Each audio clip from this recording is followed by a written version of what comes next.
అందరికీ నమస్తే అండి. దేవీ నవరాత్రులు వస్తున్నాయి కదా. దేవీ నవరాత్రుల్లో నేను ఈ లలితమ్మ ఫోటోకి నేను పూజ చేసుకుంటానన్నమాట.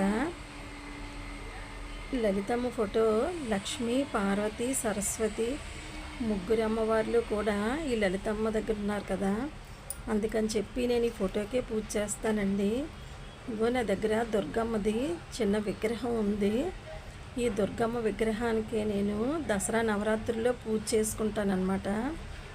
పసుపు, కుంకుమ, పువ్వులతోటి ఈ అమ్మవారికే చేసుకుంటాను. ముందుగా క్లాత్ మీద కొద్దిగా బియ్యం పోసి, చిన్న రెడ్ది క్లాత్ కానీ లేకపోతే అరిటాకు కానీ విస్తరాకు కానీ ఆ మూడిట్లో ఏదున్నా దాని మీద కొద్దిగా బియ్యం పోసి ఆ బియ్యం మీద ఈ అమ్మవారి ప్రతిమ పెట్టుకుంటానండి. పెట్టుకొని ఆ నవరాత్రులు 9 రోజులు అలా ఉంచుతానన్నమాట. ఉంచి ఉదయం సాయంత్రం కూడా అమ్మవారికి అష్టోత్తరం చదువుకోవాలండి. అమ్మవారికి తాలూకా పాటలవి పాడుకోవచ్చు. ఉదయం సాయంత్రం నేనైతే అష్టోత్తరమే చేస్తాను. కొందరైతే కలశం పెట్టుకుంటారు. 9 రోజులు కలశం పెట్టుకొని 10వ రోజు ఉద్యాపన చేస్తారనమాట. నేనైతే 9 రోజులు పూజ చేసుకొని దసరా రోజు 10వ రోజు అమ్మవారికి పప్పు, అన్నం, కలగూర, బూరెలు, గారెలు ఇలా ఏది వీలైతే అవి మెయిన్ ఈ నైవేద్యం అన్నమాట. ఇంకా చేస్తే ఎక్కువగా ఏవైనా నైవేద్యాలు చప్పటగారెలు, బూరెలు, పప్పు, అన్నం మెయిన్ అన్నమాట. ఇవి చేసి అమ్మవారికి ఇలా పూజ చేసుకుంటానండి. వీలైతే చీర, జాకెట్టు అమ్మవారికి తీసుకుంటాను తాంబూలంగా. లేదంటే అలా అమ్మవారికి ఉపారం నైవేద్యంగా పెట్టుకొని పూజ చేసుకోవాలన్నమాట. ఈ నవరాత్రులు 9 రోజులు ఉల్లి వెల్లుల్లి తినకూడదండి. ఒక్కపూటే భోంచేయాలి. మధ్యాహ్నం చేసి రాత్రికి ఏదైనా టిఫిన్ తినాలన్నమాట. ఇలా ఇంట్లోనే అలా పూజ చేసుకుంటే సరిపోద్ది. లేదంటే అక్కడ దగ్గరలో ఏదైనా దుర్గమ్మ గుడి ఉంటే రోజు ఆ దుర్గమ్మ గుడికి వెళ్ళి ఉదయం కానీ సాయంత్రం కానీ వెళ్ళి గుడికి వెళ్ళి రావచ్చు. అదే గుడి దగ్గరగా లేకపోతే ఇంట్లో అయినా సరే అలా పూజ చేసుకుంటే సరిపోద్దండి. ఇవి 9 రోజులు చేసి అవకాశం లేని వాళ్ళు అమ్మవారికి దసరా రోజు ఒక్కరోజు చేసుకున్నా సరే చాలు. లేదంటే 3 రోజుల ముందు అష్టమి, నవమి, దశమి ఆ 3 రోజులు చేసుకున్నా చాలండి. అంటే 9 రోజులు చేస్తే మంచిది. చేయలేని అవకాశం లేని వాళ్ళు 5 రోజుల ముందు నుంచో 3 రోజుల ముందు నుంచో అలా కూడా అవకాశం లేదు అంటే కనీసం దసరా రోజైనా సరే ఇలా లలితమ్మ ఫోటో ముందు కానీ, దుర్గమ్మ ఫోటో ముందు కానీ, పార్వతీదేవి ఫోటో ముందు కానీ ఈ నవరాత్రులు పూజ చేసినంత పుణ్యం వస్తుంది అన్నమాట. దసరా రోజు ఒక్కరోజు చేసినా సరే చాలు అమ్మవారికి. ఆ దసరా నవరాత్రులు నేను ఎప్పటి నుంచో చేస్తున్నానండి. అలా ప్రతి సంవత్సరం కూడా చేస్తూనే ఉంటున్నాను. నాకు స్టార్టింగు మా ఊళ్ళో గుళ్ళోని పంతులు గారు మా చేత చేయించారనమాట.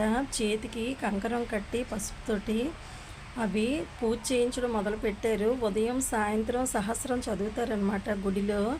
మేము అలా గుడిలో కూర్చొని ఉదయం సాయంత్రం ఆ తల్లికి సహస్రనామావళి పూజ చేసుకొని వస్తూ ఉండేవాళ్ళమండి. నాకు అలా అప్పటి నుంచి అలవాటైపోయింది. అలవాటైపోయి ప్రతి సంవత్సరం కూడా నేను ఈ నవరాత్రుల పూజ అమ్మవారి పూజ చేసుకుంటూనే ఉన్నానండి. మా ఊళ్ళో అయితే గుళ్ళో బాగా చేసేవారు. అమ్మవారిది పెద్ద ఫోటో పెట్టి ఫోటో ముందు అందరి చేత కుంకుమ పూజ చేయించి ఆ కుంకుమ అంతా అమ్మవారి దగ్గర వేస్తూ ఉండేవాళ్ళం అనమాట. ఇక్కడ కూడా ప్రతి గుళ్ళో కూడా దేవీ నవరాత్రుల్లో కుంకుమ పూజలు జరుగుతాయండి. అందరూ సరే వెళ్ళి కూర్చొని సహస్రనామావళి చదివిస్తారు. ఆ కుంకుమ అంతా కూడా అమ్మవారి దగ్గర వేయిస్తారనమాట. పెద్ద అమ్మవారిది కుంకుమ రాసి అలా పోస్తారు. చాలా ఎక్కువ కుంకుమ అవుతుందండి. అందరూ కూడా 9 రోజులు చేస్తారు కదా. అలా ఎప్పుడు వీలైతే కొంతమంది వీలై మధ్యలో వచ్చి కూడా కుంకుమ పూజలు చేయించుకుంటారు. ఈ అమ్మవారికి కొందరైతే నవరాత్రులు 9 రోజులు పూజ చేసి 9 రోజులు పూజ అయిపోయిందని 9వ రోజే తాంబూలం అది ఇచ్చుకుంటారండి. 9 రోజులతో నవరాత్రులు అయిపోతాయి కదా, తాంబూలం ఇచ్చుకొని ఇంక పూజ అయిపోయాక దసరా రోజు నుంచి ఇంకా ఉల్లి వెల్లుల్లి ఇవన్నీ అది తింటారనమాట.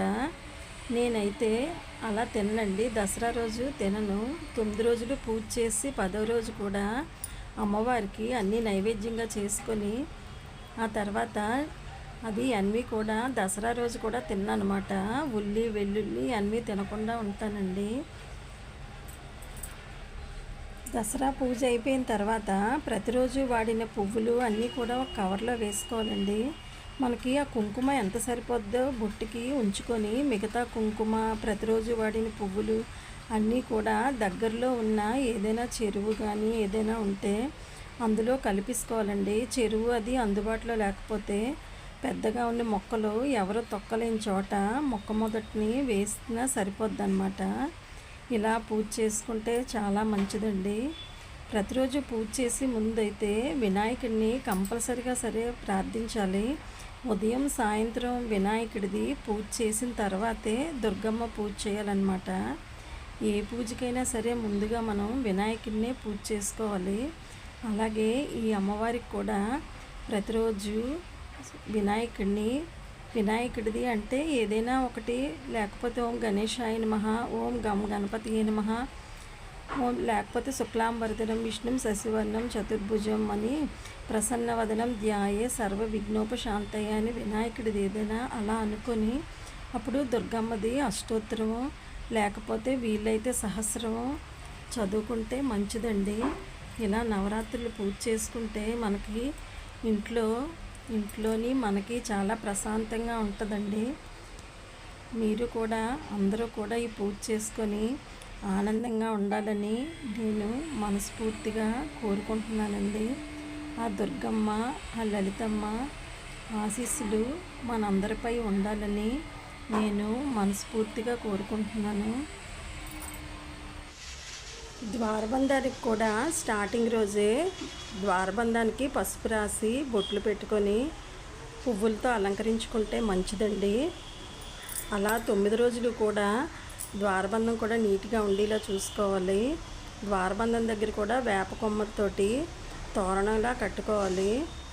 ప్రతిరోజు ఇంట్లో దుర్గమ్మ దగ్గర ఇంట్లో కూడా ధూపం వేసుకోవాలండి. గుగ్గులం కానీ సాంబ్రాణి కానీ ధూపం వేసుకోవాలి. ధూపం వేసుకొని అవకాశం లేని వాళ్ళు ధూప్ స్టిక్ వెలిగించుకొని ఇలా అమ్మవారి